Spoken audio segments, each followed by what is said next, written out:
Pascal Dodin est suisse. Il vient juste d'ailleurs d'arriver de son pays d'origine. Il est conseiller politique principal au sein de la division de politique et de diplomatie humanitaire du CICR, le Comité international de la Croix-Rouge. Institut qu'il a rallié il y a très longtemps, en 1986, et qui lui a permis d'être déployé dans de nombreuses zones de conflit. L'Afghanistan, l'Iran, le Liban, le Koweït, l'Asie centrale, le Caucase, les Balkans. Donc vous voyez quasiment toutes les zones de crise qui ont ponctué les 40 dernières années et qui ont concerné d'ailleurs pour beaucoup les armées françaises et notre pays pendant ces 40 années. Il a également supervisé les activités de protection en Asie et au Moyen-Orient et dans les pays de l'ex-URSS. Il a ensuite travaillé pour le ministère suisse de la Défense dans le domaine du contre-terrorisme et il a été également dans une autre ONG qui s'appelle CARE International comme directeur général de la sécurité. Enfin, depuis 2011, il est chargé d'élaborer, il est retourné au CICR, il est chargé d'élaborer la doctrine d'action au profit du président et de la direction du CICR. Les zones de crise vont plutôt en se multipliant. Et nous, ici, face à la Méditerranée, nous sommes entourés de zones de crise de plus en plus proches. L'action humanitaire dans ces zones de crise a considérablement évolué depuis 40 ans parce qu'elle suit, en fait, les évolutions géopolitiques. Et qu'on n'agit pas aujourd'hui comme on agissait en zone de crise il y a 40 ans. De la même façon que les militaires ne travaillent pas de la même façon et ne font pas les mêmes missions dans les mêmes conditions, et bien les humanitaires ne travaillent pas de la même façon et ils ne remplissent pas leurs missions de la même façon. Et c'est cette évolution, et je crois, caractéristique de l'évolution du monde dans le domaine de la sécurité. Et c'est ça qui est, à mon avis, particulièrement intéressant, c'est à travers votre expérience de pouvoir, au-delà des faits que nous allons apprendre, comment on travaille en zone de crise aujourd'hui et comment on le faisait avant et quelle est l'évolution, au-delà de ça, percevoir quels sont les nouveaux paramètres, quels sont les nouveaux enjeux qui nous concernent tous, et en particulièrement pour nous qui nous intéressons au bassin méditerranéen au sens large, qui correspond quand même très clairement avec l'arc de crise qui concerne notre pays. Voilà. Monsieur Dodin, merci de votre présence et je vous passe le micro. Merci. Merci. Bonsoir. Écoutez, je suis tout à fait ravi d'être ici ce soir pour plusieurs raisons. Une d'entre elles, c'est que je peux parler ma langue maternelle, ce qui est rarissime dans mon métier, donc français-suisse, mais on va faire de notre mieux. Voilà. Donc je travaille pour le Comité international de la Croix-Rouge. Peut-être ici. Voilà. Je vous propose peut-être de commencer par un certain nombre de points, notamment faire peut-être une brève histoire du CICR pour ceux qui ne sont pas encore férus de cette organisation, de vous parler un peu de notre mission et des modes opératoires que nous suivons, les conflits contemporains et leurs effets. Je crois que ça va être un peu le cœur de mon exposé ce soir. L'environnement politique de l'action humanitaire, comment cet environnement politique interagit avec l'action humanitaire qui devait être en principe détachée du politique, mais évidemment dans la réalité ce n'est pas le cas. Les défis opérationnels et puis peut-être des futurs développements.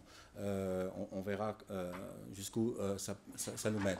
Je vous prie vraiment de m'interrompre si vous avez des questions, ne gardez pas les questions pour vous. Voilà, je vois que c'est un format amphithéâtre, mais je pense que c'est bien que vous puissiez interagir et que si vous avez des questions brûlantes ou un avis ou une remarque, que vous puissiez la partager avec nous tous. Très simplement, pour ne pas faire un cours d'histoire, simplement pour vous dire que tout a commencé à la bataille de Solferino. Vous connaissez sans doute cette bataille extrêmement sanglante qui opposait Napoléon III et les armées d'Autriche. plusieurs centaines de milliers de morts, des centaines, des milliers de blessés. Henri Dunant, qui est un colon, hein, il travaille en Algérie, c'est un Genevois qui a décidé de tenter sa chance en Algérie, essaye de rencontrer Napoléon III pour améliorer ses affaires en Algérie, et puis se retrouve à la bataille de Solferino, et puis là il est dévasté par ce qui se passe, par le nombre de blessés qui ne sont pas soignés, parce qu'il n'y a pas de service, ou pratiquement pas de service de soins pour les blessés, et puis il rassemble ses blessés dans une église pour le coup, et commence à les soigner avec l'aide des villageois qui sont à proximité de Solferino. C'est une bataille qui est toujours que la Croix-Rouge commémore chaque année en Italie. Tout ça pour vous dire que ça commence par un geste humanitaire, mais ça débouche très vite sur un travail normatif. Et c'est ça qui est intéressant, c'est qu'il ne s'agit pas seulement de mettre en place des services de santé qui vont, dans le futur, aider les armées au combat, mais c'est l'idée que les belligérants vont commencer à respecter un certain nombre de règles. Et très peu après, comme vous voyez, en 1864, il y a la première convention sur le respect le soin des blessés sur le champ de bataille.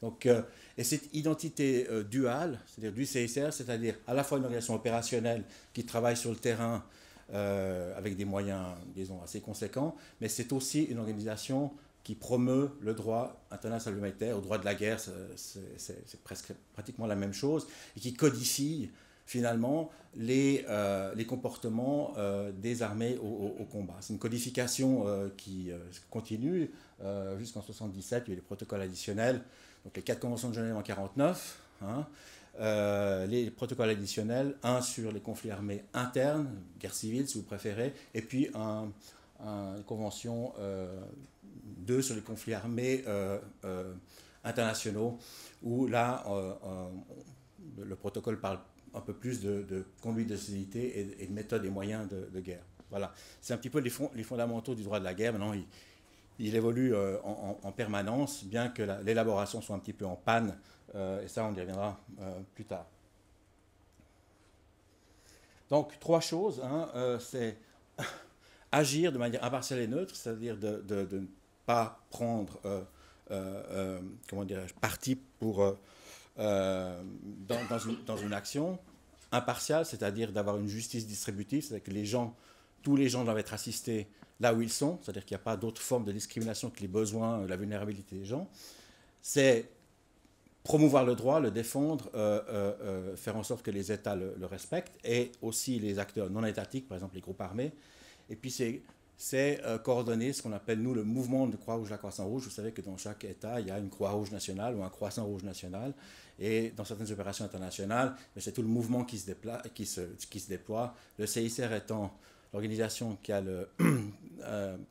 la direction de ces opérations dans les situations de conflit, mais qui est souvent assistée par des sociétés nationales de Croix-Rouge, comme la Croix-Rouge française, par exemple, qui a aussi des activités en France, et qui pour le coup, ne concerne pas le CICR. Voilà. Peut-être passer sur le modèle opérationnel. Donc, notre modèle opérationnel est basé sur le droit international humanitaire, qui donne un certain nombre de mandats, de missions.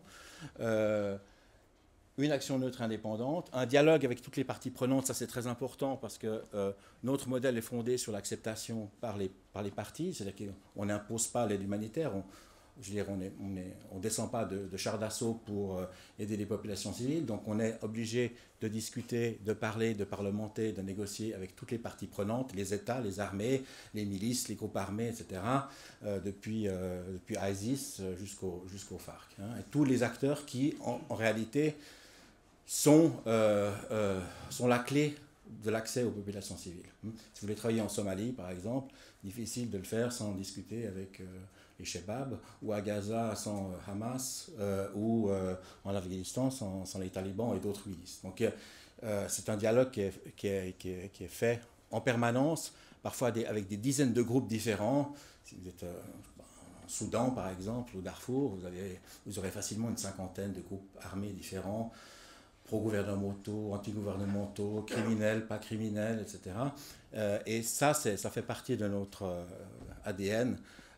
Et c'est évidemment ce que nous enseignons à nos gens sur le terrain, c'est justement d'établir ce dialogue avec toutes ces parties au conflit, afin d'avoir accès aux populations civiles. Vous savez très bien que quelqu'un qui a une Kalachnikov a toujours raison, donc, et nous on n'en a pas, et donc nous avons la puissance de notre persuasion et de notre conviction pour obtenir l'accès, et de notre diplomatie humanitaire aussi, pour obtenir l'accès à ces populations.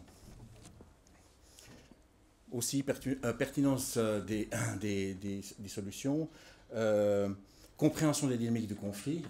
On ne peut pas agir dans un conflit sans en comprendre les dynamiques et, je dirais, la mécanique très fine de ces dynamiques de conflit. Ça, c'est... on ne peut pas débarquer en Afghanistan en disant bah, écoutez, voilà, il y a des gens qui souffrent, on va les aider. Ce n'est pas aussi simple que ça. Ça veut dire qu'il va falloir comprendre un petit peu qui fait quoi, quelles sont les forces en présence. Vous connaissez tous Bourdieu, hein, la notion de champ où des forces sont à l'œuvre. Et donc il s'agit de se mouvoir dans ces environnements qui sont parfois très très compliqués et qui nous posent des problèmes de compréhension extrêmement ardus. J'en discutais tout à l'heure avec l'amiral, c'est est-ce qu'on comprend ce qu'on voit ? Est-ce qu'on a une vision, je dirais, réaliste, pertinente des différentes forces qui s'affrontent et avons-nous une compréhension de la sécurité de notre personnel? Est-ce que nous avons des gens qui peuvent nous aider? Est-ce qu'il y a des gens qui nous détestent? Est-ce des gens qui sont prêts à nous attaquer, à nous agresser, etc., etc. Donc on vit dans un milieu, dans un environnement politique parfois très complexe et c'est souvent dans la durée qu'on devient très efficace. On est arrivé en Afghanistan en 87, on travaille en Israël, on est territoire occupé depuis 40 ans je crois. Somalie, on est là depuis 25 ans. C'est cette connaissance du terrain, intime du terrain, qui nous permet d'exister, de survivre et d'opérer. Sans cela, ce serait extrêmement, extrêmement difficile. Donc le dialogue, le réseautage. Si on travaille en Somalie, ben on va discuter avec les diasporas aussi qui sont à Manchester, parce que ces mouvements sont transnationaux. Les Shebabs reçoivent leur argent du Golfe, de Somaliens qui travaillent dans le Golfe, de gens qui sont en Suède, en Norvège. Donc il s'agit vraiment d'avoir un réseautage le plus large possible pour avoir une influence la plus forte possible et de pouvoir justement agir sur le terrain en toute sécurité.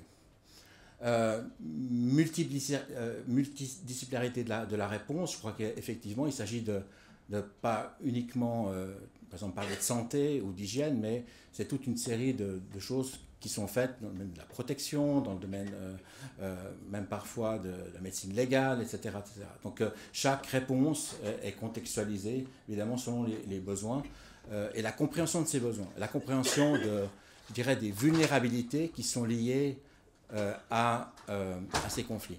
À chaque conflit, il y a des vulnérabilités différentes. Si vous travaillez en Ukraine, vous avez des gens qui vivent dans les villes, donc c'est des gens qui ont une fragilité particulière. Ce n'est pas la même fragilité que des populations nomades qui sont au Soudan. Et leur capacité de résilience est complètement différente. Je ne sais pas si beaucoup d'entre vous savent couper des arbres, planter du blé, chasser, etc. etc. Un professeur d'université en Ukraine, et sa résilience est extrêmement faible. Il dépend aussi de sa carte de crédit, comme vous et moi. Et donc, sa vulnérabilité, évidemment, est différente que celle d'un nomade soudanais à qui vous pouvez, je dirais, acheter le bétail à un prix peut-être au-dessus du marché et qui pourra continuer à exister, à vivre de manière correcte pendant des années avec des influx assez relativement modestes. De la même manière, si en Ukraine, vous avez du personnel dans les hôpitaux, les gens sont formés, ils sont parfaitement formés, il n'y a aucun problème de faire tourner ces hôpitaux, sauf que dans un conflit, on n'arrive plus à acheter des filtres à dialyse, les maladies chroniques ne sont plus traitées, etc., etc. Donc il s'agit d'être extrêmement chirurgical, si j'ose dire, dans ces types d'environnements. Il ne s'agit pas d'amener des pansements ou de former des médecins, ça ne sert à rien, ces médecins sont formés. Mais c'est des systèmes qui ne fonctionnent plus. Donc de plus en plus maintenant, dans les contextes urbains, on se tourne vers des interventions systémiques. Des interventions sur le filtrage de l'eau, sur la production d'électricité, sur l'entretien des systèmes de santé, etc. Et moins sur des aides directes qui sont peut-être moins efficaces et certainement moins pertinentes. Et puis, évidemment, en Somalie, on continue à distribuer du riz et de creuser des puits, mais ça ne sert à rien de creuser des puits à Donetsk, ils ont un système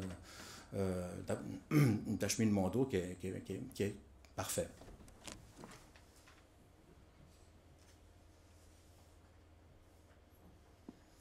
Alors les conflits contemporains, n'hésitez pas à poser des questions si vous avez parce que je parle beaucoup et très vite et peut-être que vous avez envie de faire une pause. Les conflits contemporains, ils sont un petit peu, j'ai essayé d'illustrer ici sur cette image un petit peu la diversité. Vous avez de la haute technologie comme vous avez de la très basse technologie. La Kalachnikov, c'est une arme des années 40, elle est toujours très efficace et probablement la plus répandue dans le monde, dans une technologie extrêmement rudimentaire. Et puis, à l'autre bout de la chaîne, vous avez des systèmes automatisés, des drones, de la guerre à distance, etc. Puis entre les deux, vous avez des drones comme ça, fabriqués par Hezbollah, si je me souviens bien, bricolés, etc., qui font quand même pas mal de dégâts aussi. Donc vous avez un mélange de haute technologie et de basse technologie. Et ça, c'est toute la diversité des conflits actuellement. Tout le monde n'a pas des drones, tout le monde n'a pas des satellites, mais ça ne les empêche pas de mener des hostilités.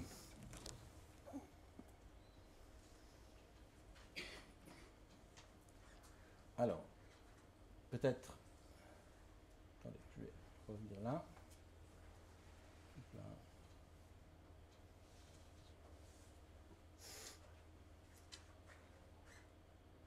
Voilà. Les conflits, voilà, comme je l'ai dit, souvent très divers, avec des profils très divers, et nous sommes déployés dans à peu près 80 pays. Ce n'est pas toujours 80 pays en conflit, mais pays où il y a un certain niveau de violence. Donc ça va être peut-être de l'Amérique latine, vous avez des gangs armés qui mènent des combats qui sont proches de ce qu'on trouve dans les conflits. Je vous rappelle que, d'ailleurs je peux peut-être poser la question, est-ce que vous savez le pays dont le taux de mortalité par arme est le plus élevé au monde? Non, presque. Ouais, c'est Salvador. Mais voilà, donc vous avez un taux de mortalité absolument invraisemblable. Personne ne parle de conflit au Salvador, mais c'est la réalité.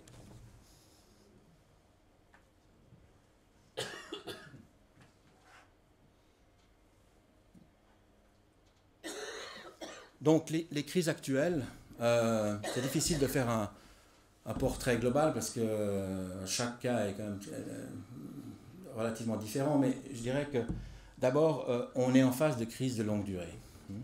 Et une crise de longue durée crée des problèmes particuliers, c'est-à-dire on est dans la détérioration progressive de tout un ensemble de choses comme les infrastructures, les services, etc., jusqu'à plus de services, plus d'infrastructures. Si vous voyez le Kivu, dans le nord-est du Congo, on avait quand même un peu d'infrastructures, un peu de services. Là, après 15 ans de conflit, il n'y a plus rien. L'État n'existe pas. Malheureusement, les humanitaires se sont substitués à l'État avec plus ou moins de bonheur. Et dans tous ces conflits-là, vous ne pouvez pas seulement faire d'urgence, parce qu'il n'y a pas des combats tous les jours. En Ukraine, vous n'avez pas des batailles d'artillerie tous les jours. Ce n'est pas Stalingrad. C'est des échanges de tirs, c'est des petites opérations, c'est peut-être de temps en temps des attaques terroristes, mais vous avez tout un système qui est à l'arrêt. Pas d'éducation, le système de santé est extrêmement affaibli. vous avez une ligne de front qui passe entre une usine électrique et une station d'épuration, ce qui fait qu'il n'y a ni électricité ni épuration, etc., etc. Donc vous avez ces conflits qui durent depuis plus de 10 ans, 20 ans, on est en Somalie depuis, je vous l'ai dit, depuis 25 ans pratiquement. Vous êtes obligé à la fois de faire de l'urgence quand il y a des hostilités qui se déclarent, mais vous êtes aussi obligé de travailler un peu plus sur le long terme, c'est-à-dire de restaurer des services, des infrastructures, de former du personnel pour au moins maintenir le pays à flot et maintenir un semblant de service pour que les gens ne meurent pas. Et donc vous êtes obligé aussi de faire très attention de ne pas détruire par vos actions ce qui subsiste, hein, et de ne pas se substituer et en même temps évidemment oblitérer le peu de structures qui demeurent. Et ça, c'est un sujet important parce que c'est un problème de compétence, hein. Faire du premier secours ou faire de la chirurgie élective, c'est pas le même métier. Et on est obligé de faire un peu les deux. Et nous avons de plus en plus dans nos spécialistes des gens qui sont spécialistes en infrastructure, des ingénieurs, etc., qui travaillent sur, par exemple en Syrie, sur tout le système d'épuration d'eau. Le problème en Syrie, c'est que les stations d'épuration fonctionnent au chlore. Apporter du chlore dans un conflit, c'est toujours un peu compliqué. Et donc là, par exemple, l'obligation d'inventer des nouveaux systèmes d'épuration sans chlore pour éviter que ce chlore se retrouve dans des barils lancés par des avions sur des populations qui n'ont rien demandé. Donc voilà, ça c'est un peu l'exemple même où on doit s'adapter, on doit contextualiser. Au-delà de l'établissement du besoin, il y a nécessité de travailler dans un contexte conflictuel où certains biens importés peuvent être transformés en armement ou utilisés par une ou l'autre partie. Mais on ne distribue pas de l'eau sur des camions en Syrie. D'abord, ce serait totalement aberrant. On travaille sur des installations qui existent, avec du personnel qui existe, mais il n'est plus payé, donc il faut le payer. Il faut peut-être le protéger parce qu'il n'arrive pas à se rendre sur leur lieu de travail. Donc voilà. Donc, complexité des besoins et vulnérabilité diverses, je crois que c'est ça qu'il faut essayer de retenir dans des conflits comme ça. Il y a une distinction entre combattants et non-combattants qui est de plus en plus difficile. Vous l'avez vu, hein. Je crois que si vous regardez les nouvelles à la télévision, vous comprenez bien que un combattant, un non-combattant, ça devient être très compliqué. Est-ce que le non-combattant, c'est cet enfant de 12 ans qui est sur le toit d'une maison et qui renseigne un type avec un RPG qui est à 200 mètres? Voilà, ça c'est des questions extrêmement difficiles. Donc tout le droit humanitaire est basé sur le fait que les non-combattants doivent être protégés, mais qui est non-combattant, qui est combattant, ça devient extrêmement compliqué. Donc voilà, ça c'est une des caractéristiques des conflits qui nous préoccupent le plus. L'extension du champ de bataille, les civils comme cible, les civils comme ressources, les civils aussi comme combattants parfois.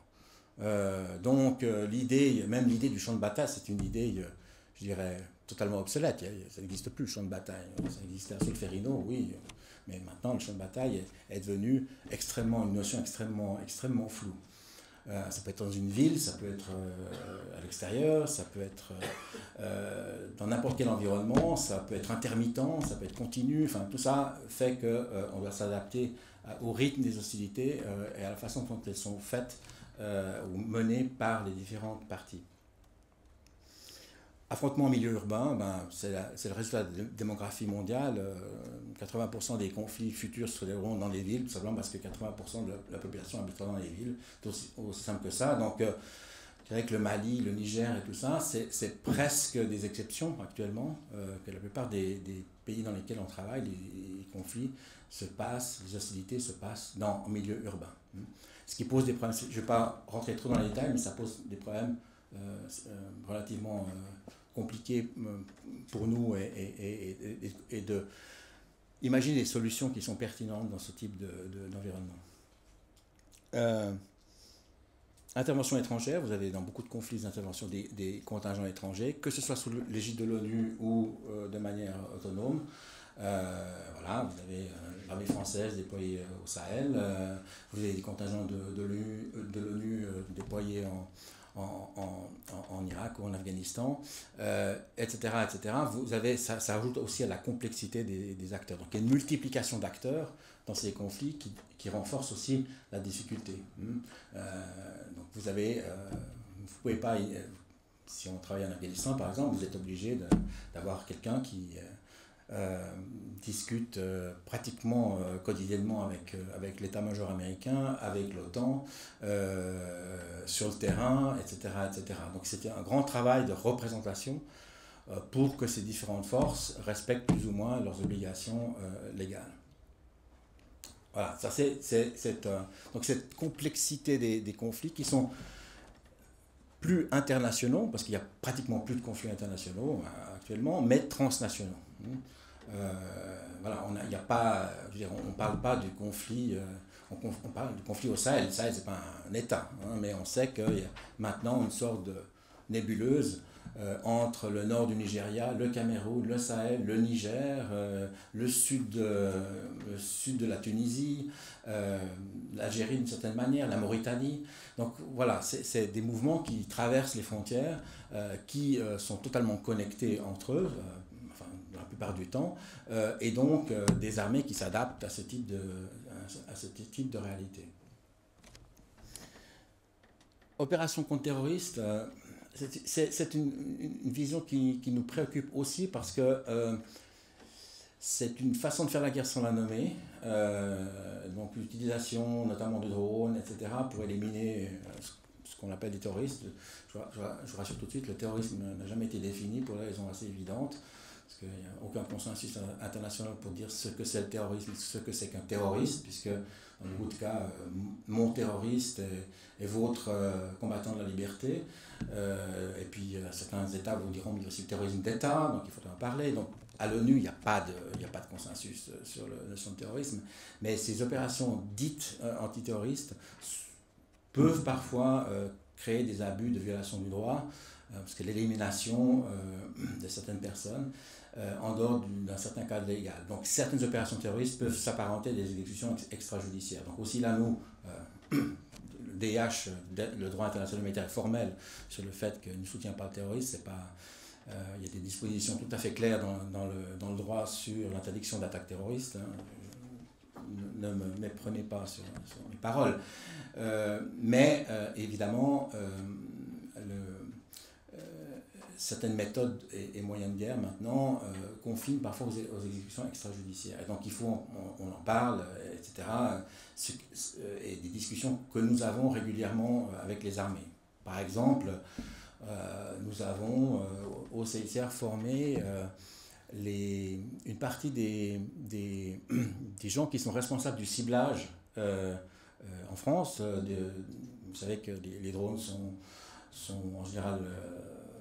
enfin, pas les drones eux-mêmes, mais les opérations sont planifiées en France et on a formé les gens à distinguer ce qu'est une cible légitime, une cible non légitime. Et ça, c'est par exemple une des activités du CICR, c'est de travailler avec les armées, avec des officiers reconnus qui peuvent parler à d'autres officiers. Donc ce ne sont pas des théoriciens du droit qui développent leur théorie sur la guerre en étant restés dans leur bureau d'université, mais avec des officiers qui peuvent former d'autres officiers sur la licéité des attaques, etc. Et ça fonctionne, en tout cas, dans le cas français, ça fonctionne relativement bien. On le fait aussi aux États-Unis, etc., avec évidemment aussi des échecs. Je ne dis pas que le monde est parfait, mais c'est un travail assez important de ce dialogue avec des acteurs du conflit. Et ça, c'est une... Je pense que là, il y a un progrès considérable depuis, je pense, une quinzaine d'années sur cette qualité du dialogue entre nous et les militaires, et avec des groupes armés également. Donc, ce n'est pas quelque chose qui est uniquement dirigé vers les armées traditionnelles. Les conflits, les motivations... pendant très longtemps, on a pensé que les conflits étaient des conflits plutôt d'ordre économique, stratégique, etc., avec des conflits stratégiques. Là, on a des motifs divers, on a des motifs idéologiques, des motifs ethniques, des motifs religieux. J'ai un petit peu oublié le religieux dans le concept de la guerre. bon, moi je viens d'un pays qui s'est déchiré sur le plan religieux pendant 200 ans, donc on se rappelle un tout petit peu de ce que ça veut dire. Mais c'est important de voir que nous avons maintenant des mouvements qui ont des buts de guerre qui sont parfois très différents et parfois presque indéchiffrables.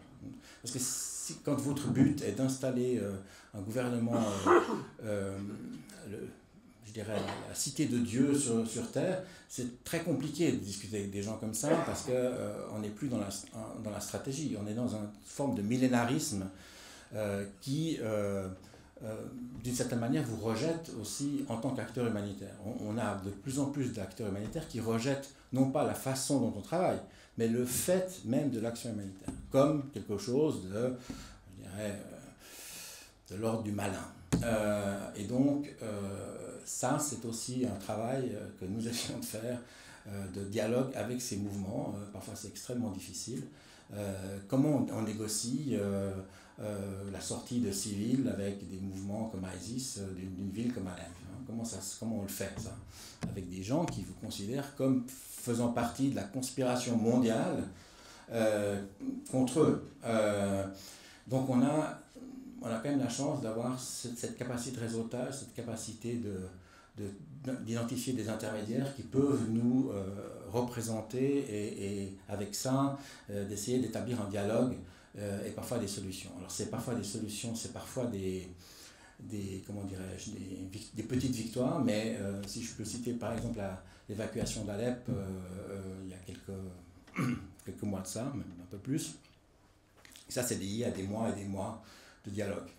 Des mois et des mois où on a travaillé avec tout le monde, y compris, sans révéler de secret d'État, avec les forces russes, qui aussi avaient leur réseau et qui eux aussi ont pu forger une solution qui était acceptable pour toutes les parties.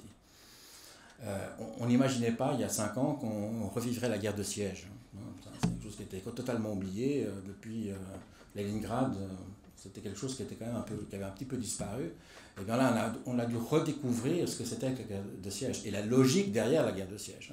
Comment ça se passe, comment est-ce qu'on peut contourner les problèmes.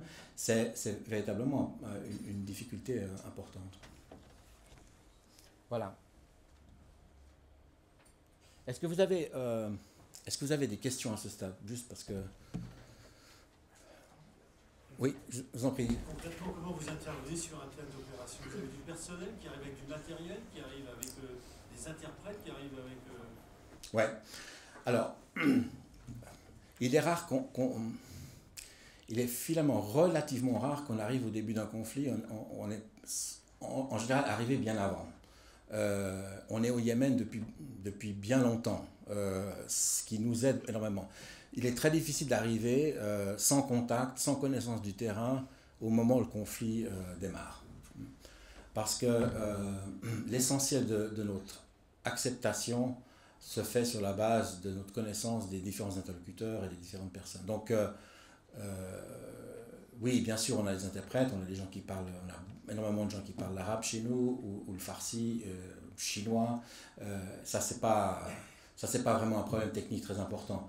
Le problème technique, c'est est-ce qu'on a une connaissance du tissu politique et social qui nous permet d'agir. Et donc, ça se fait dans la durée. Donc, démarrer, moi j'ai vécu le démarrage des actions dans le Caucase, notamment, dans une région qui était totalement inconnue. Pour parler un peu vulgairement, on a patiné quand même pendant quelques mois avant de comprendre ce qui se passait. Parce que nous, on était partis sur l'idée d'une Union soviétique homogène, où l'histoire s'était arrêtée. Au fond, il n'y avait pas d'histoire. On se rendait compte qu'il y avait de l'histoire, il y avait des gens qui se détestaient, il y avait des gens qui voulaient régler des comptes, il y avait des vieilles querelles qui devaient être vidées, etc. Voilà. Si je vous parle de Kabardino-Balkari ou d'Adjari, personne à l'époque ne savait à peu près même le mettre sur une carte. Et si vous aviez discuté avec des gens qui avaient vécu en Union soviétique pendant très longtemps, ça n'existe pas. Donc on s'est retrouvé dans une mosaïque ethnique avec des gens qui avaient des motivations guerrières tout à fait avérées. Et partir de zéro, c'est extrêmement compliqué. Tchétchénie, si vous ne savez pas ce qui s'est passé en 1944, la déportation des Tchétchènes vers le Kazakhstan, si vous, toute famille en Tchétchénie sait que a des parents qui ont été déportés au Kazakhstan. Certains ne sont pas revenus. La culture tchétchène, clanique, tribale, religieuse, etc., qui devient une sorte de symbole d'identité très important, je dirais, nous était absolument inconnus. Et puis on connaissait un peu l'armée russe, parce que moi je l'avais pas mal fréquenté en Afghanistan. Mais là, on se retrouvait avec des soldats russes, des gens du ministère de l'Intérieur qui avaient les mêmes uniformes, des mercenaires, des contractants.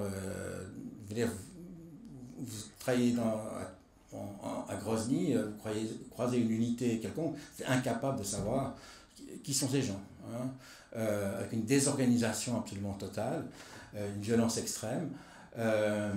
Et puis la doctrine d'engagement militaire russe qu'il faut un petit peu maîtriser pour comprendre un petit peu comment ça se passe et comment vous allez discuter avec un général russe qui tombe des nues quand il vous voit arriver dans son état-major, ce qui m'est arrivé une fois. J'ai cru ce général allait s'évanouir. Vous tombez d'où? Qui êtes-vous? Je vais vous arrêter, etc. Et puis de commencer un dialogue avec ces gens-là, puis après quelques mois d'avoir un minimum de confiance pour dire écoutez, arrêtez de bombarder notre convoi sur la route X ou Y et de pouvoir téléphoner au chef d'état-major pour lui dire de stopper ces bombardements. En découvrant après qu'il n'a aucun contrôle sur ces unités d'artillerie qui sont totalement autonomes. Mais ça, c'est un autre problème. Voilà, donc de démarrer à zéro, c'est très difficile. Donc on a eu beaucoup de chance, par exemple en Afghanistan, d'être là. Au Tadjikistan, on avait beaucoup plus de problèmes, parce que là, on n'y était pas depuis très très longtemps. On tombait au milieu d'une guerre civile, on ne comprenait déjà même pas exactement de quoi il s'agissait, et quels étaient les tenants et les aboutissants de cette guerre civile. Oui. Vous êtes revenu sur l'initiative ou c'est un pays qui vous demande? Alors, quand il s'agit d'un conflit armé interne, c'est-à-dire, on est obligé de faire une offre de service, qui est acceptée ou pas. En principe, les États sont tenus de l'accepter, mais ils peuvent refuser ou arguer qu'il ne s'agit pas d'un conflit, etc. Donc il n'y a pas d'obligation d'un État de nous accepter sur un territoire quelconque. Donc tout ça, ça se fait en négociation bilatérale et parfois multilatérale.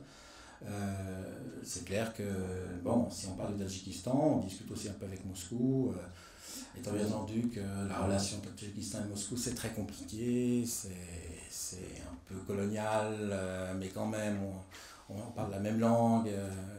Voilà. Je crois que vous avez été au Tadjikistan, vous savez que la relation entre Russes et Tadjiks, c'est très très compliqué. Voilà. Sachant que beaucoup de ces pays ont vécu la fin de l'Union soviétique comme un désastre. Donc on est obligé de négocier et d'obtenir un accord diplomatique avec l'État qui est un État souverain. Donc pas question, nous ne faisons pas des activités clandestines, c'est-à-dire de traverser des frontières sans informer le gouvernement, sans notifier les autorités. Parce que nous sommes gardiens du droit international humanitaire qui est une norme collective. Voilà, on ne peut pas, nous, défendre le droit humanitaire et le violer en traversant illégalement des frontières. C'est un peu, par exemple, notre source de désaccord avec MSF, qui, notamment sur la question de la Syrie, eux ont fait du cross-border, ce qu'on appelle cross-border, c'est traverser des frontières, et nous avons fait plutôt des traversées de lignes de front à l'intérieur de la Syrie. Voilà, c'était un peu notre polémique, on n'est pas fâché avec MSF, hein. C'est juste qu'on a deux visions un peu différentes des choses. On travaille avec le gouvernement syrien, avec l'exigence de pouvoir travailler dans les zones qui ne sont pas contrôlées par le gouvernement syrien. MSF a plutôt travaillé dans les zones qui étaient contrôlées par les mouvements rebelles, et évidemment s'est installé en Syrie relativement tardivement. Voilà. C'est une question de stratégie. Mais nous, on va être cohérent avec notre système juridique. On peut pas, voilà. Donc on ne va pas violer la souveraineté d'un État simplement parce qu'il y a des besoins humanitaires. Donc le CCR a toujours été opposé par exemple au droit d'ingérence, et c'est notre grande querelle avec Bernard Kouchner et d'autres gens sur ce sujet. Oui, je vous prie. Le fait de connaître parfaitement et très finement les partis en présence, enfin, la géopolitique du pays, est-ce que ça ne vous oblige pas à être un petit peu récupéré par une des parties concernant un peu les renseignements, sur ce qui se passe en face, etc. Oui, ils essayent. Forcément, c'est le jeu. Hein. Bon, nous, on a une religion qui s'appelle la confidentialité. D'abord, on ne récolte pas du renseignement militaire, il faut quand même le dire, et puis on établit des règles du jeu assez vite. Hein. C'est-à-dire que si vous faites ça, vous vous mettez en danger immédiatement. Si vous commencez, si une partie, par exemple, a le soupçon que vous travaillez pour un État en récoltant du renseignement, je peux vous dire que votre personnel est en danger de mort assez rapidement. On a eu ce problème qui n'était pas lié à nous, mais je vous rappelle que les Américains ont utilisé un faux médecin pour repérer la maison d'Osama Ben Laden. Eh bien, je peux vous dire que toutes les autres organisations au Pakistan qui faisaient la vaccination ont dû arrêter. Parce que ce monsieur se présentait comme un médecin qui vaccinait les enfants. En fait, son rôle, c'était de faire du repérage. Mais je peux vous dire qu'après, toutes les ONG qui travaillaient dans le domaine de la vaccination ont pu fermer boutique. Hein, et très vite, extrêmement vite. Et ça, c'est des informations dans les réseaux sociaux, dans les réseaux de communication des djihadistes qui vont à la vitesse de la lumière. Donc, d'un jour à l'autre, toute personne qui était médecin était suspecte. C'est un petit exemple, mais c'est ça. Donc, il faut que nous, ce que nous disons toujours, le problème, ce n'est pas ce que nous sommes, c'est comment les gens nous perçoivent. Si les gens nous perçoivent comme des agents de renseignement, la perception, c'est la réalité, toujours. Et donc, nous faisons par exemple un monitoring très serré de tout ce qui est réseaux sociaux, tous les sites djihadistes, tous les sites de mouvements radicaux, pour savoir ce qu'on pense de nous. Parce qu'il suffit qu'un imam quelconque autoproclamé décrète le djihad contre nous et que nous ne le sachions pas, là, on va avoir des très gros problèmes. Donc on a maintenant peut-être une quinzaine, une vingtaine de personnes qui font que ça, au siège du CCR à Genève, qui font du monitoring de tous ces réseaux d'information, sites web, Twitter, Facebook, etc. Parmi parfois les plus obscurs, pour évaluer par exemple lorsqu'il y a une menace parce qu'on a des menaces contre nous tous les jours, d'où elle vient, est-ce qu'elle fédère des gens, est-ce qu'il y a un risque de passage à l'acte, etc., etc. Ça devient maintenant, c'est pour ça que la bataille du narratif, on n'a pas seulement des activités sur le terrain, mais une sorte d'immense bataille du narratif dans les réseaux sociaux. Le djihad, ça se passe aussi sur les réseaux sociaux, avec des accusations qui sont ce qu'elles sont. Hein, je veux dire, voilà, c'est pas à nous de juger le degré de rationalité des gens qui profèrent ces accusations. Notre problème, c'est est-ce qu'un accusateur peut déclencher un mouvement qui peut nous poser un problème en Afghanistan ou en Somalie, etc. Et il faut savoir aussi que quand nous parlons, ce que nous parlons à Mogadiscio, on parle aussi à Oslo. Hein, parce que ce que disent nos gens à Mogadiscio est entendu aussi à Oslo dans la diaspora somalienne. Donc on doit être extrêmement cohérent sur nos façons de communiquer et aussi dans la projection de notre identité sur le terrain. Ça, c'est aussi un problème fondamental. Oui. Je voulais revenir à Amiral Valin, donc un des directeurs de l'Institut. Je voulais revenir sur la relation entre l'humanitaire et le militaire. Il y a à peu près une vingtaine, trentaine d'années, il était hors de question de se parler. Les humanitaires ne voulaient surtout pas parler aux militaires parce qu'ils avaient l'impression de prendre parti, et les militaires se retrouvaient avec des humanitaires sur le terrain qui les embarrassaient, puis ils ne savaient pas qu'ils étaient là. Alors comment s'est faite cette évolution ? Bon, nous, on a toujours parlé aux militaires. Donc, alors, c'est peut-être un problème d'ONG, parce que nous, depuis le départ, on travaille depuis toujours. On a ce dialogue, puisque une partie des normes que nous promouvons ont été élaborées avec les militaires. pas contre, mais avec. C'est-à-dire que lorsqu'il s'agit de définir des conduites d'hostilité, ben, on va demander aux militaires ce qui est raisonnable, ce qui n'est pas raisonnable.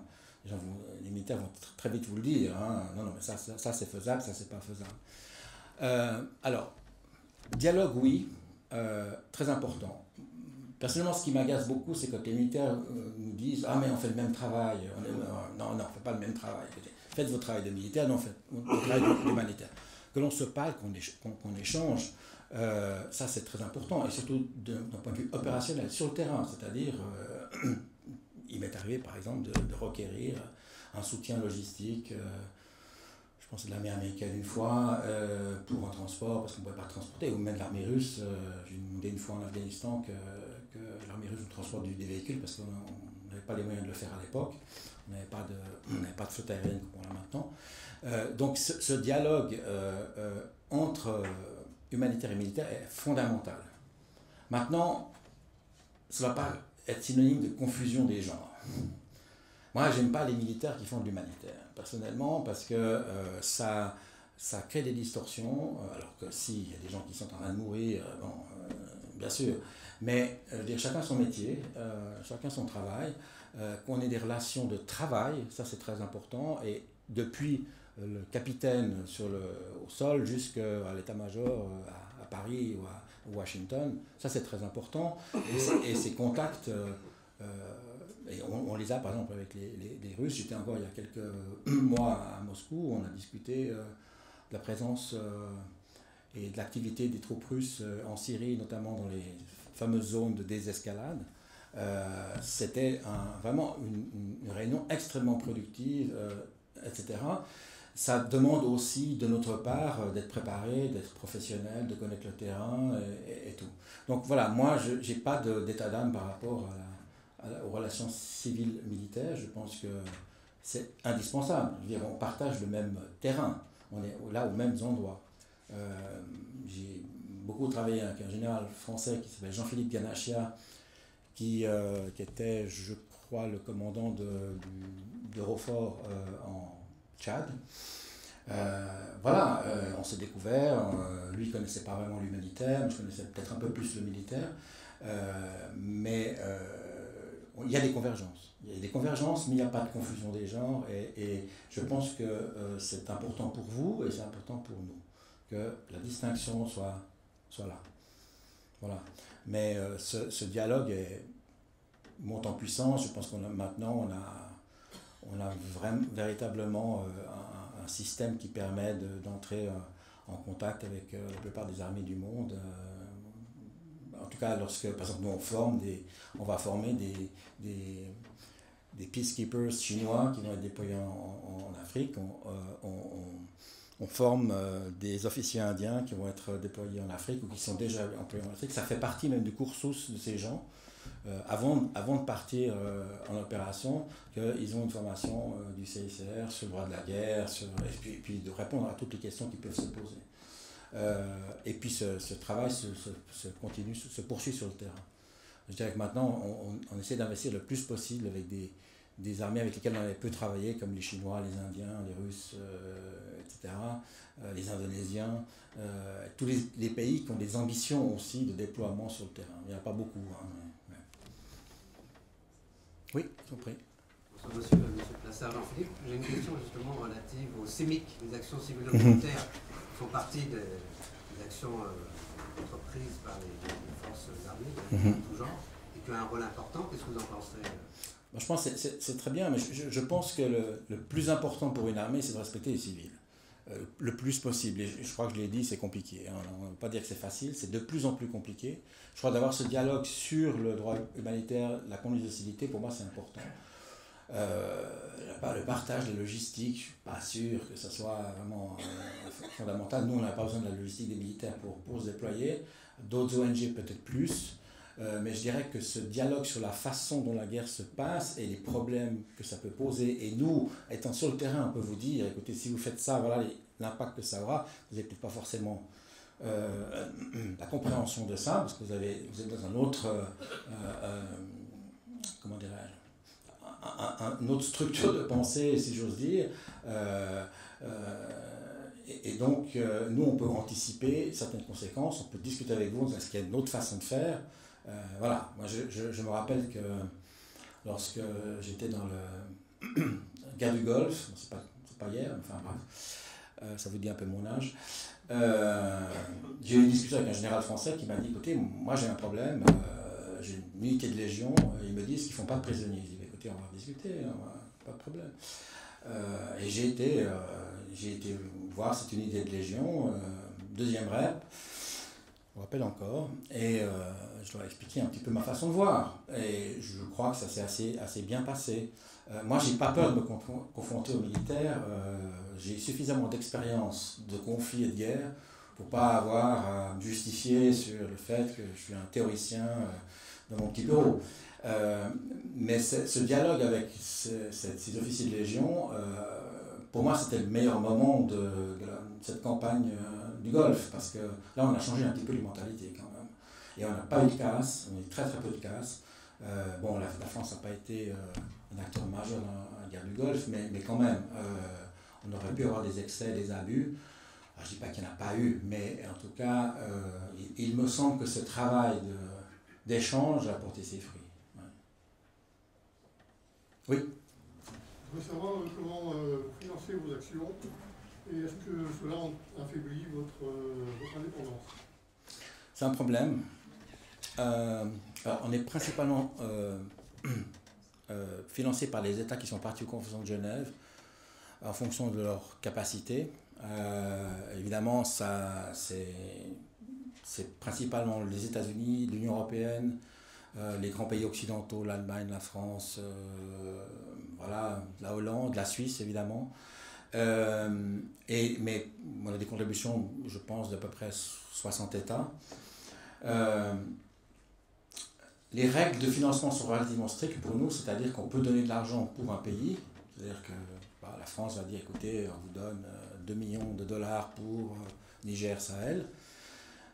Mais ça implique aussi que nous ne rendons pas des comptes sur la façon dont nous agissons. Nous rendons des comptes sur les comptes, qui on assiste, comment utiliser ces fonds, mais on n'est pas, ces fonds ne sont pas attachés à des directives politiques. Maintenant, ça c'est la situation présente. On a un problème qui émerge en ce moment, c'est les régimes restrictifs, c'est-à-dire que la lutte contre le terrorisme a tendance à pousser les États à considérer que l'aide humanitaire en soi, c'est un soutien au terrorisme. Je ne plaisante pas, hein, c'est comme ça, on appelle ça criminalisation de l'aide.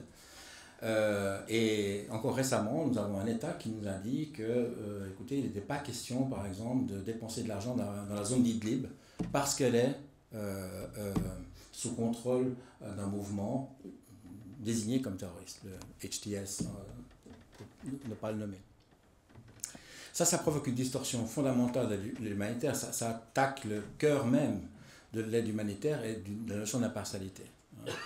On a refusé cet argent, tout simplement, parce qu'on ne peut pas accepter ce type de conditions. Donc la conditionnalité de l'aide pose un problème fondamental pour nous.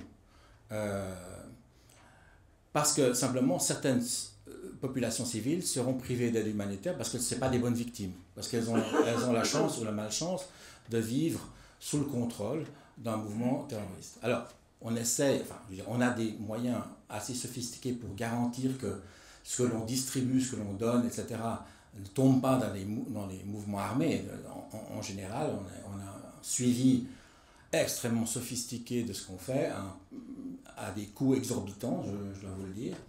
Mais si cette tendance vient à se confirmer, là, on va avoir un très très gros problème d'opérationnalité.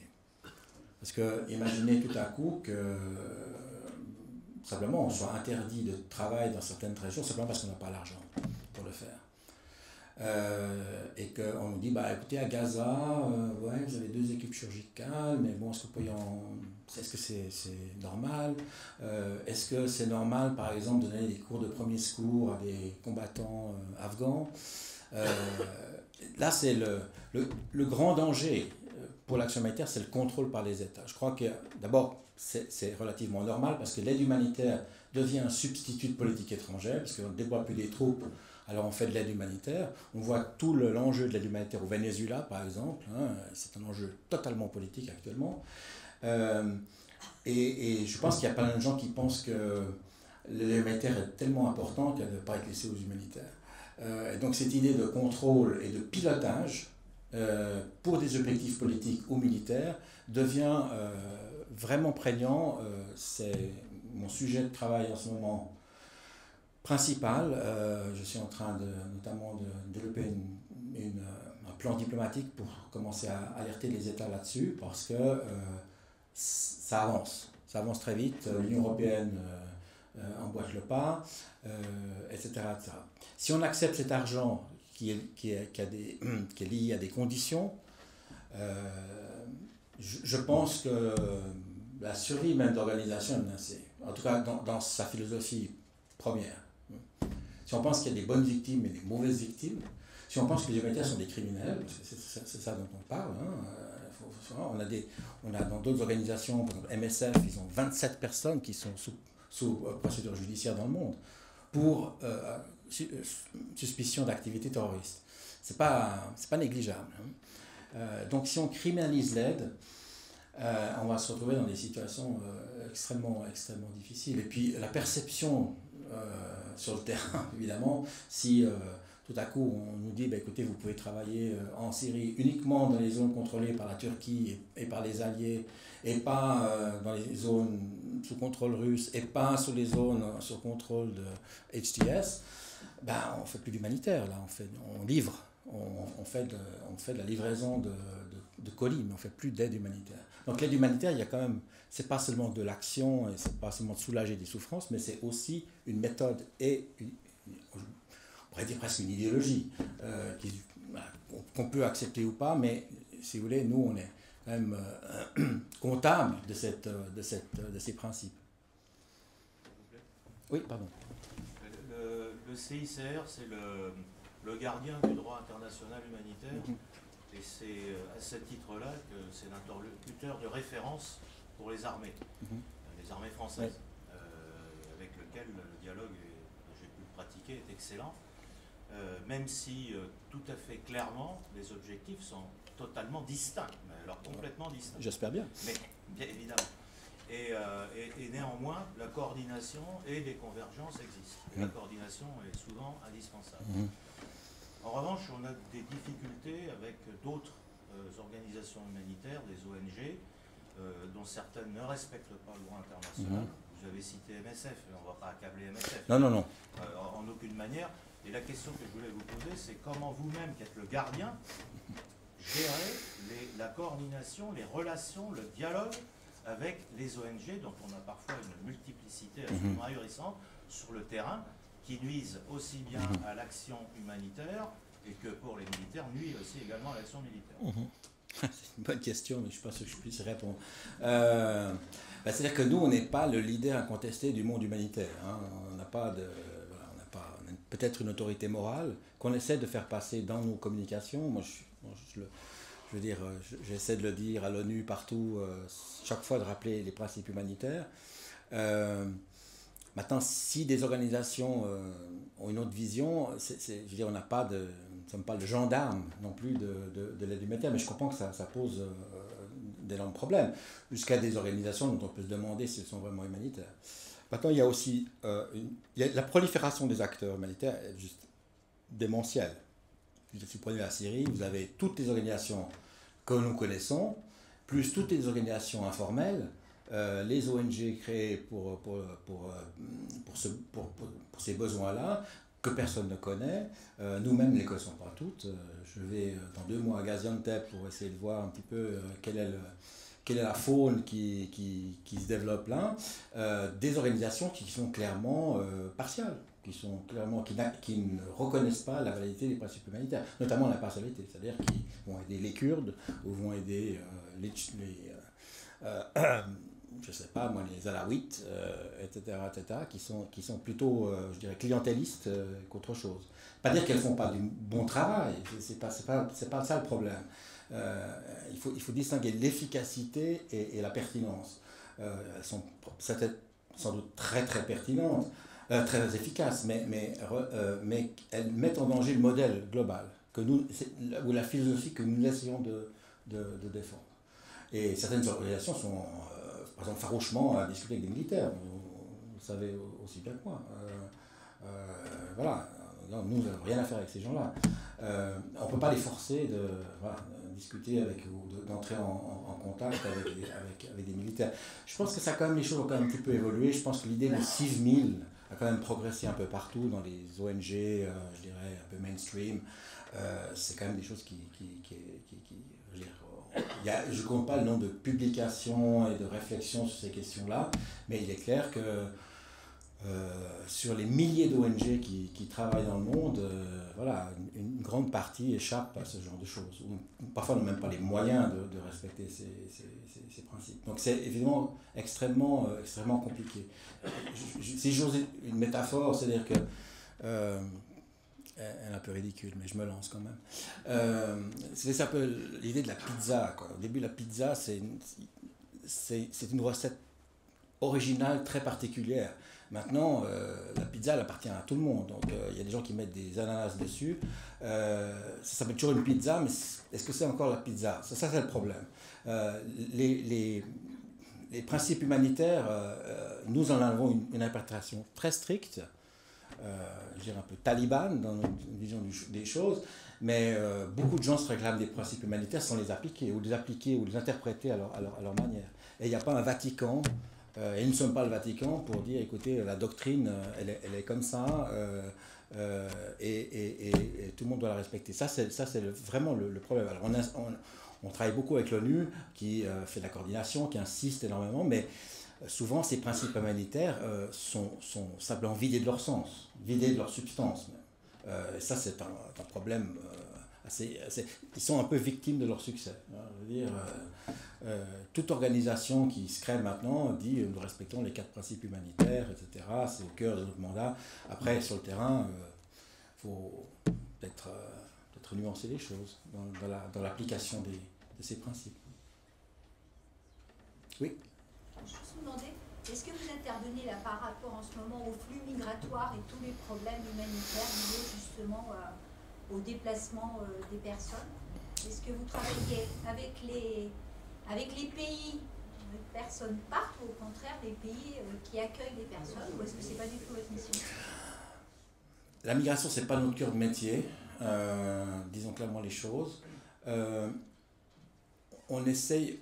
Nous, on protège plutôt les migrants dans les situations de conflit, quand ils traversent des régions, pour essayer de les protéger, notamment au Mali, où ils sont, au Niger, où ils sont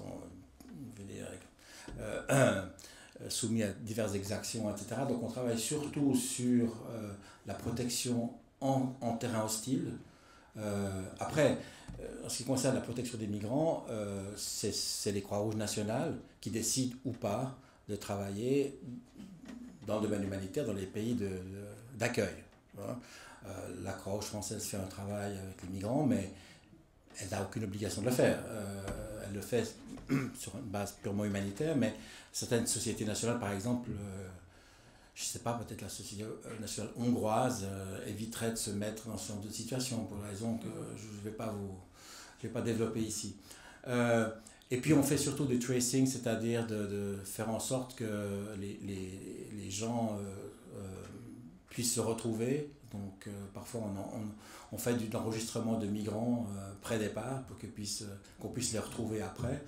Et puis malheureusement on a pas mal de programmes de forensique pour identifier les migrants qui sont notamment décédés sur la route ou en mer, etc. Mais ça nous préoccupe, mais nous ne sommes pas une organisation, je dirais, qui est dédiée à la protection des migrants. Il y a HCR, il y a l'AIOM, il y a d'autres organisations. Voilà. Nous, notre cœur de métier, c'est la protection des gens dans les situations de conflit. Si c'est des migrants qui sont parfois doublement vulnérables, on va s'occuper de ces gens-là. Voilà. C'est ce qu'on fait à Agadez, par exemple. 80% de nos activités maintenant à Gadès, c'est ça. Voilà. Oui. À quel moment vous jugez que votre action peut s'arrêter? Est-ce que d'ailleurs vous arrêtez vos actions On n'aime pas. quand vous rentrez sur un champ de... On sait quand ça commence, on ne sait pas quand ça s'arrête. Oui, mais est-ce que vous avez une stratégie pour arrêter, ou est-ce que vous savez que vous partez et que c'est pour toujours? On part rarement pour toujours, je dois vous dire, mais c'est un sujet très intéressant. Non, je crois que il faut savoir partir à un moment donné quand il n'y a plus de besoins humanitaires. Hein. Maintenant, il y a des besoins post-conflit. Post-conflit, c'est les missing, c'est les personnes disparues. Ça nous a occupé, ça nous occupe pour Sri Lanka, ça nous occupe encore dans les Balkans après 20 ans. Pour vous dire, à Chypre, hein, Chypre c'est 74, quand même, ça fait longtemps. À Chypre, avec l'ONU, le CICR continue de trouver des fosses communes, d'identifier les gens, de remettre les cadavres, les dépouilles mortelles à leurs familles, etc. Ça fait partie aussi du processus de deuil et du processus de réconciliation. C'est très compliqué, c'est très émotionnel, etc. Mais c'est assez fondamental. Au Laos, on fait un peu de déminage, et la guerre du Laos est finie en 1975, je crois, si je me souviens bien.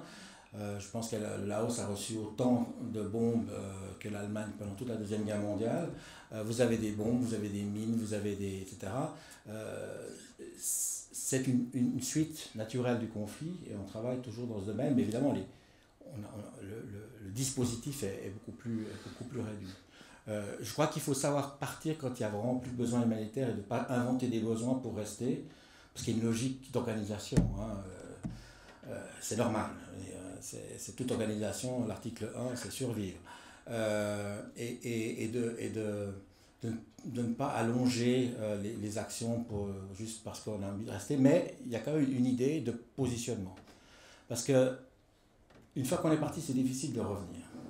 Parce que tout le monde nous a dit, dans plein d'endroits, mais écoutez, c'est fini. Et on a toujours gardé un bureau, des relations avec le gouvernement. Pendant assez longtemps, on nous disait, mais qu'est-ce que vous faites au Yémen? C'est pas forcément indispensable. Qu'est-ce que vous faites encore au Liban? Pendant très longtemps, en Syrie, on a gardé un bureau, il n'y avait pas de conflit. Hein. On a un bureau depuis les années 70. Et ce bureau, disons, avait des activités, mais était aussi un bureau de prépositionnement. Ça veut dire que quand, je crois que c'était vous qui posiez la question, parce que si se déployer dans un pays, si on est là depuis longtemps avec un bureau, une représentation, c'est quand même plus facile d'aller discuter avec le ministère de la Défense, qui nous connaît, et puis de dire, écoutez, voilà, on connaît, voilà, on aimerait ci et ça. Si personne ne vous connaît, déjà vous aurez un problème de visa, vous aurez un problème de... Voilà. Donc le prépositionnement, on est présent dans 80 pays, ça veut pas dire qu'il y a 80 pays en guerre.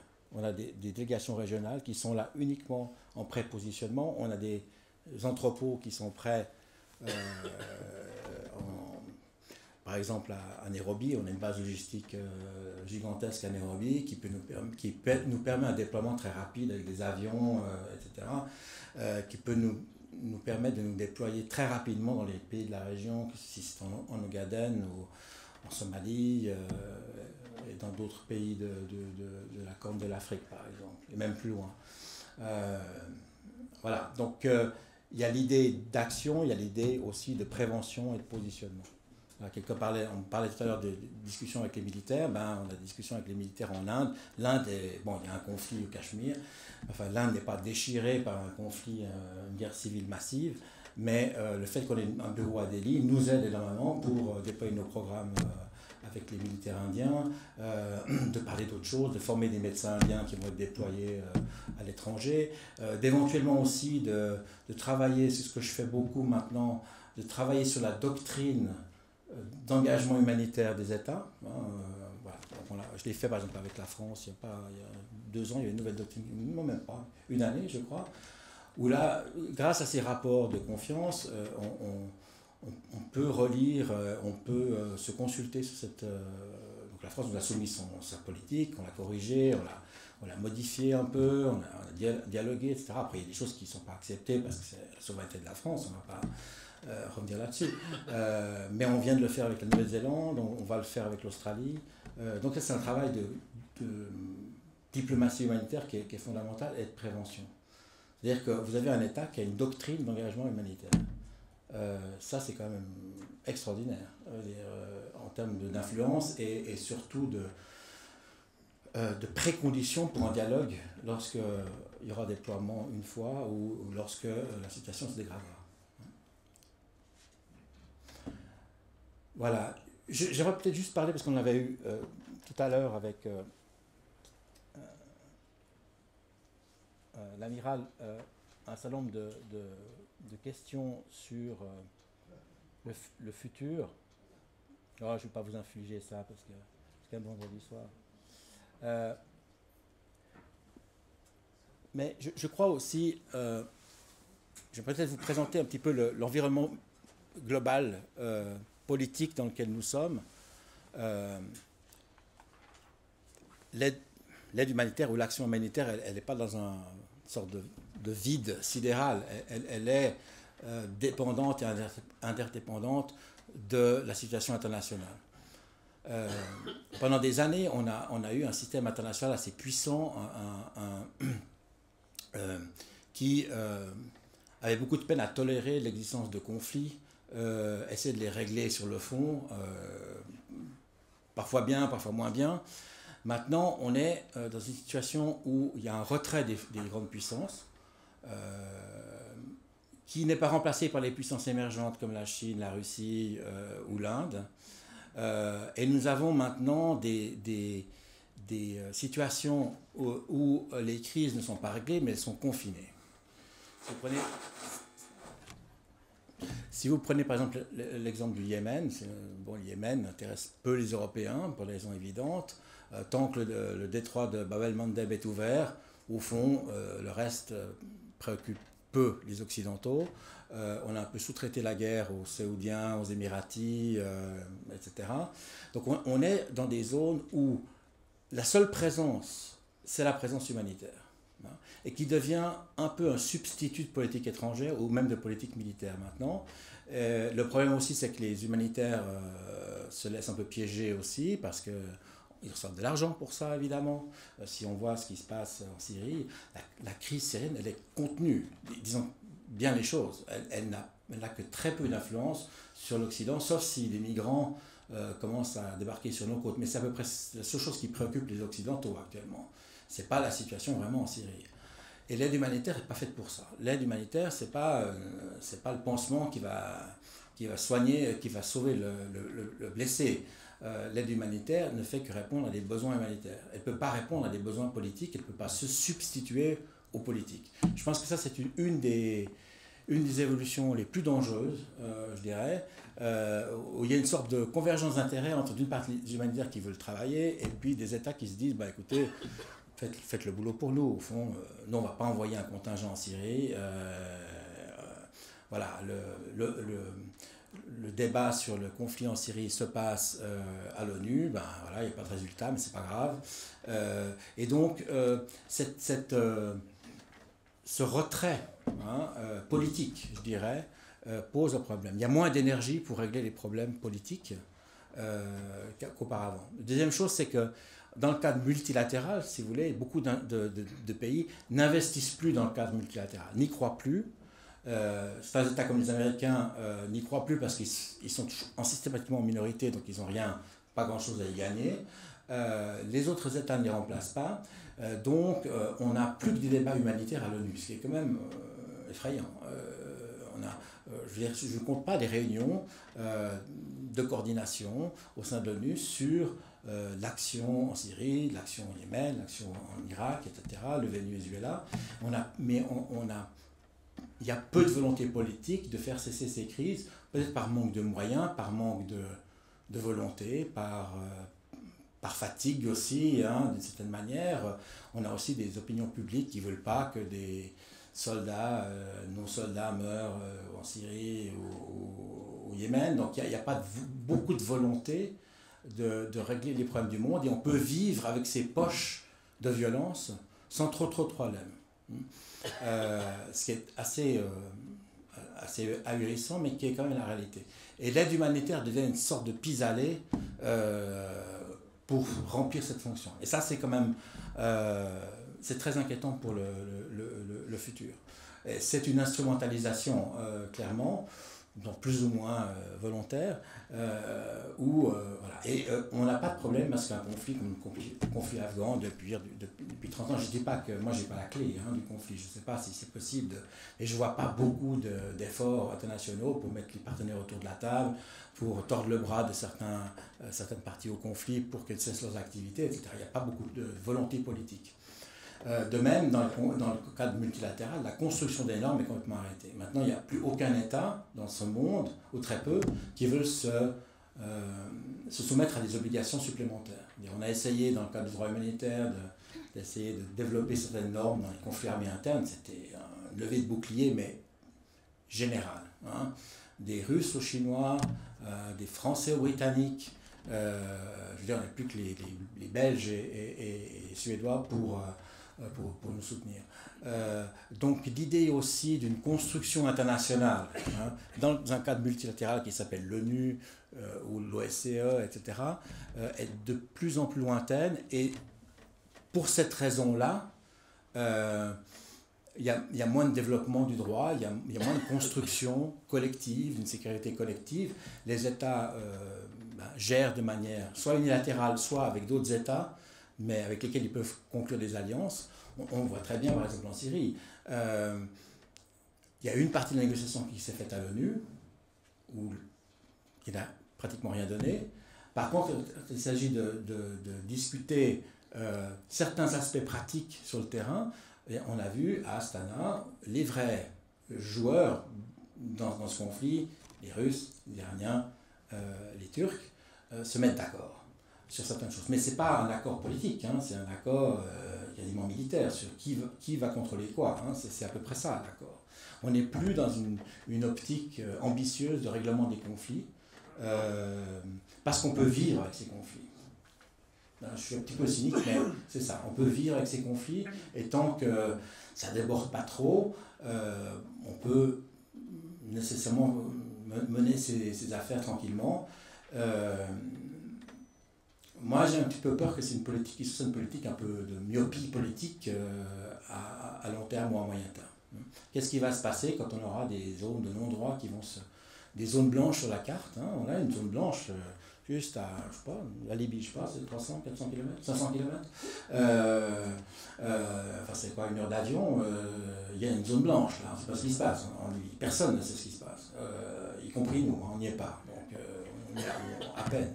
Donc on a même à nos portes des territoires qui sont plus gérés.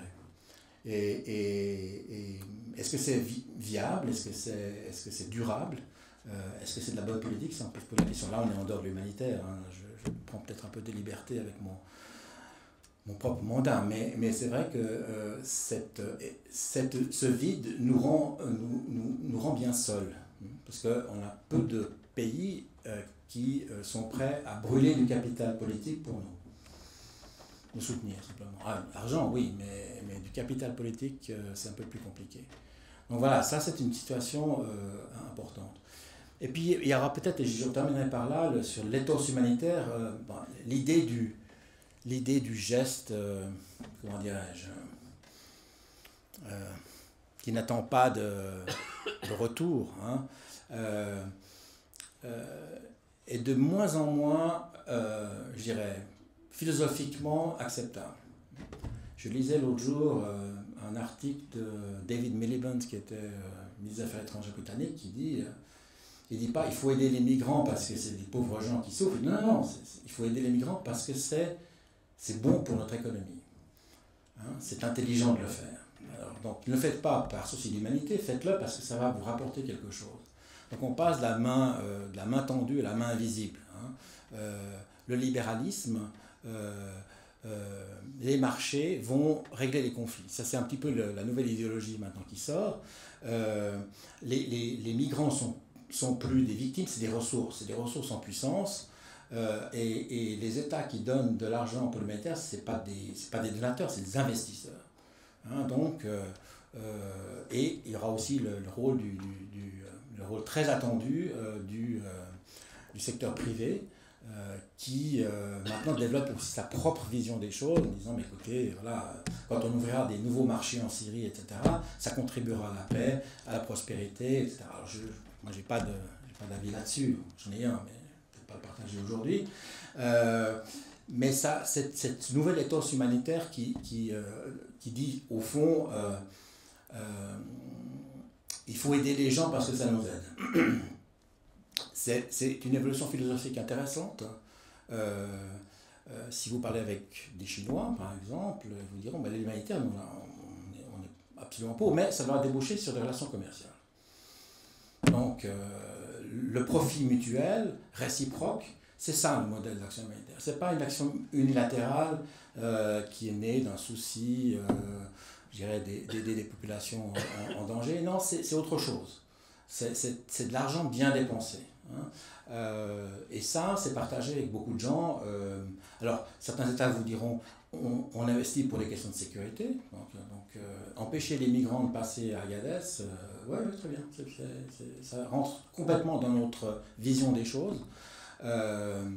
Donc, l'argent qui est dédié à l'humanitaire est de plus en plus lié à des objectifs politiques très précis. Ça a toujours été un peu le cas, mais ça, maintenant, ça devient très explicite, hein, et revendiqué comme tel. Voilà, donc nous, on est un petit peu au milieu de tout ça. On se pose quand même quelques questions par rapport à ce que deviendra l'éthos humanitaire dans le futur. Peut-être que ce que l'on considère aujourd'hui comme juste, moral, efficace, dans 20 ans, on aura une autre vision des choses. Je rappelle qu'en Europe, par exemple, l'idée de l'État-providence, c'est quand même, mis à part en France peut-être, c'est quand même une idée qui est quand même bien malade. Elle a un peu disparu du vocabulaire. Voilà. Donc il y a des choses qui évoluent, il y a une philosophie, il y a un monde qui évolue, et nous, on se demande vraiment dans le futur, quelle sera notre pertinence ? Comment on va essayer d'avoir les mêmes effets, les mêmes objectifs, peut-être avec des méthodes complètement différentes. Peut-être que dans le futur, par exemple, on devra travailler beaucoup plus sur les systèmes, de remettre des gens dans le système économique, par exemple, de les reconnecter à des activités économiques le plus vite possible, développer la résilience parce que les États ne seront plus là, donc il faudra que les gens se débrouillent et s'auto-organisent. L'idée que l'État va se réinstaller après les conflits est aussi une vision très théorique maintenant. Donc voilà, ça c'est des choses qui nous font réfléchir, c'est-à-dire que la philosophie même de base de l'action humanitaire va probablement évoluer. Bon, je ne serai plus là pour la voir, Dieu merci, mais c'est vrai que mes collègues qui travaillent maintenant au CICR réfléchissent sur des différents modes d'intervention qui n'ont plus rien à voir avec ce qui se passait il y a encore 10 ans ou 15 ans. L'émergence des nouvelles technologies, simplement l'accès à l'information devient presque aussi important que l'accès à l'eau ou à la santé.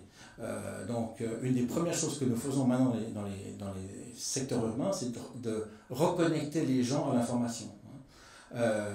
Parce que c'est ça qui va les rendre plus résistants, c'est ça qui va leur indiquer où ils peuvent s'approvisionner, se rencontrer, se retrouver, etc. Il y a 20 ans, si on m'avait dit, écoutez, l'information c'était une sorte de commodité humanitaire, j'aurais éclaté de rire.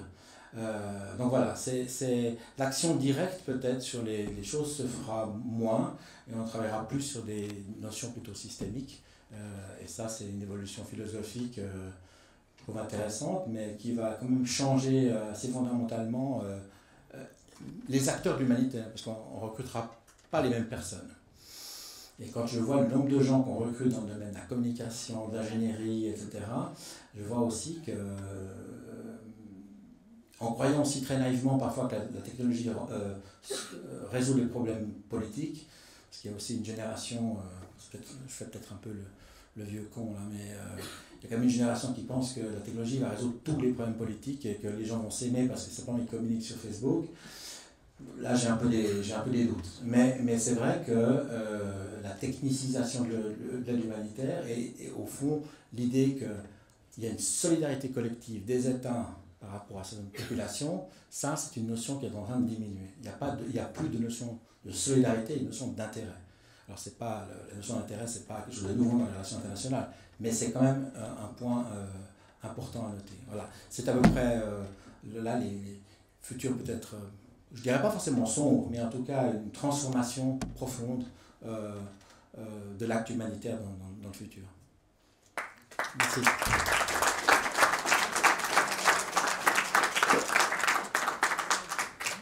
Monsieur Doudin, merci mille fois pour cette intervention. Décrire l'action humanitaire, c'est décrire le monde dans lequel on vit et avec toutes ces diversités. Moi, il y avait un point que je n'avais pas en tête quand je vous ai présenté cette intervention, c'était l'Ukraine par exemple, un pays européen où vous intervenez en situation de guerre et finalement très proche de nous. Et puis c'est aussi décrire l'évolution du monde tel qu'il arrive, et vos derniers mots ont bien montré que l'action humanitaire allait naître à un moment donné, après Solferino, en Europe, à un moment où les États-nations étaient en train de se construire, dans un pays, dans un continent de culture chrétienne d'ailleurs, c'est la Croix-Rouge, bon c'est la Suisse, mais c'est pas complètement innocent. Et aujourd'hui, dans un monde où l'État-nation disparaît de plus en plus, où le chaos s'installe, où le multilatéralisme bouge, c'est clair que l'action humanitaire de demain ne sera certainement pas celle d'aujourd'hui, vous nous l'avez dit, et peut-être même qu'elle disparaîtra, parce qu'il y a eu un avant Solferino, il peut y avoir un après autre chose. Merci encore de votre intervention et à bientôt.